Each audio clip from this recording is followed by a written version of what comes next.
ರಾಗಿ ಖರೀದಿಸುವ ಅಧಿಕಾರಿಯ ಜೊತೆ ದಳ್ಳಾಳಿಗಳಿಂದ ಸರ್ಕಾರಕ್ಕೆ ಹಾಗೂ ರೈತರಿಗೆ ಕೋಟ್ಯಾಂತರ ಹಣ ಪಂಗನಾಮ.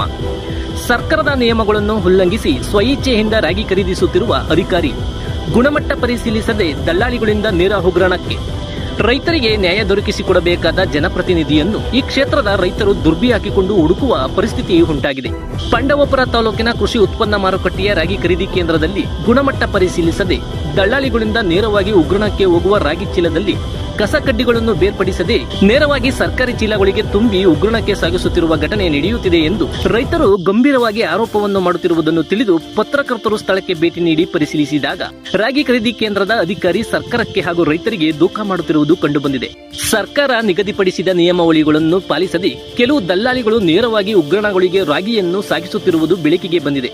ಅವರಿಗೆ ಯಾವುದೇ ತಪಾಸಣೆ ಇರುವುದಿಲ್ಲ. ನೇರವಾಗಿ ಖಾಸಗಿ ಚೀಲಗಳಿಂದ ಸರ್ಕಾರಿ ಚೀಲಕ್ಕೆ ತುಂಬುತ್ತಿದ್ದಾರೆ. ಆದರೆ ರೈತರು ಕ್ರಮವಾಗಿ ಶುದ್ಧ ಸ್ವಚ್ಛ ಮಾಡಿಕೊಂಡು ತರುವ ರಾಗಿಗೆ ದಿನಗಟ್ಟಲೆ ಕಾದು ತಪಾಸಣೆ ಮಾಡಿಸಬೇಕು ಕಾಯಿರಿ ಎಂದು ರಾಗಿ ಖರೀದಿಸುವ ಅಧಿಕಾರಿಗಳು ಹೇಳುತ್ತಿದ್ದಾರೆ. ಆದರೆ ದಲ್ಲಾಳಿಗಳು ತರುವ ರಾಗಿಗೆ ಯಾವುದೇ ತಪಾಸಣೆ ಇಲ್ಲ ಮತ್ತು ಅವರಿಗೆ ಮೊದಲನೇ ಆದ್ಯತೆ ನೀಡುತ್ತಿದ್ದಾರೆ ಹಾಗೂ ಬೇರೆ ತಾಲೂಕಿನಿಂದಲೂ ಬರುವ ರಾಗಿಗೆ ಮೊದಲ ಪ್ರಾಮುಖ್ಯತೆ ನೀಡುತ್ತಿದ್ದಾರೆ ಎಂದು ರೈತರು ಆರೋಪಿಸಿದರು. ರೈತರಿಂದ ನೇರ ಖರೀದಿ ಮಾಡುವ ಬದಲು ಮಧ್ಯವರ್ತಿಗಳು ಪ್ರಭಾವ ಬೀರುತ್ತಿರುವುದರಿಂದ ರೈತರಿಗೆ ಅನ್ಯಾಯವಾಗುತ್ತಿದೆ ಎಂದು ಸ್ಥಳೀಯರು ಆರೋಪಿಸಿದರು. ಸಾಮಾನ್ಯವಾಗಿ ರಾಗಿ ಖರೀದಿಗೆ ಮುನ್ನ ತೂಕ ಹಾಗೂ ಗುಣಮಟ್ಟ ಪರಿಶೀಲನೆ ಕಡ್ಡಾಯವಾಗಿ ಮಾಡಬೇಕು. ರೈತರಿಂದ ನೇರ ಖರೀದಿ ಮಾಡುವ ಬದಲು ಮಧ್ಯವರ್ತಿಗಳು ಪ್ರಭಾವ ಬೀರುತ್ತಿರುವುದರಿಂದ ರೈತರಿಗೆ ಅನ್ಯಾಯವಾಗುತ್ತಿದೆ ಎಂದು ಸ್ಥಳೀಯರು ದೂರಿದರು. ಸಾಮಾನ್ಯವಾಗಿ ರಾಗಿ ಖರೀದಿಗೂ ಮುನ್ನ ತೂಕ ಹಾಗೂ ಗುಣಮಟ್ಟ ಪರಿಶೀಲನೆ ಕಡ್ಡಾಯವಾಗಿದ್ದು ಅದರ ನಂತರವೇ ಉಗ್ರಾಣಕ್ಕೆ ಸಾಗಿಸಬೇಕಾಗಿದೆ. ಆದರೆ ಈ ನಿಯಮಗಳನ್ನು ಉಲ್ಲಂಘಿಸಿ ದಲ್ಲಾಳಿಗಳೇ ನೇರವಾಗಿ ಉಗ್ರಾಣಕ್ಕೆ ರಾಗಿಯನ್ನು ಸಾಗಿಸುತ್ತಿದ್ದಾರೆ. ಕಡಿಮೆ ಗುಣಮಟ್ಟದ ರಾಗಿ ಕೂಡ ಖರೀದಿಯಾಗುತ್ತಿರುವ ಶಾಖೆ ವ್ಯಕ್ತವಾಗಿದೆ. ಸರ್ಕಾರ ಸಹಾಯಧನದಲ್ಲಿ ದುರುಪಯೋಗ ಪಡಿಸಿಕೊಳ್ಳಲು ಕೆಲವರು ಸಂಚು ರೂಪಿಸುತ್ತಿದ್ದಾರೆ.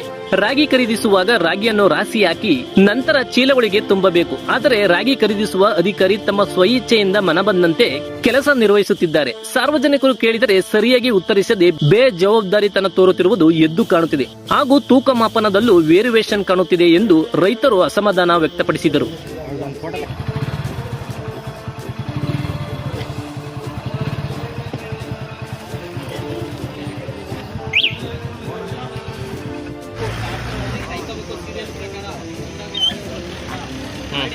ತೋರ್ಸೋಣ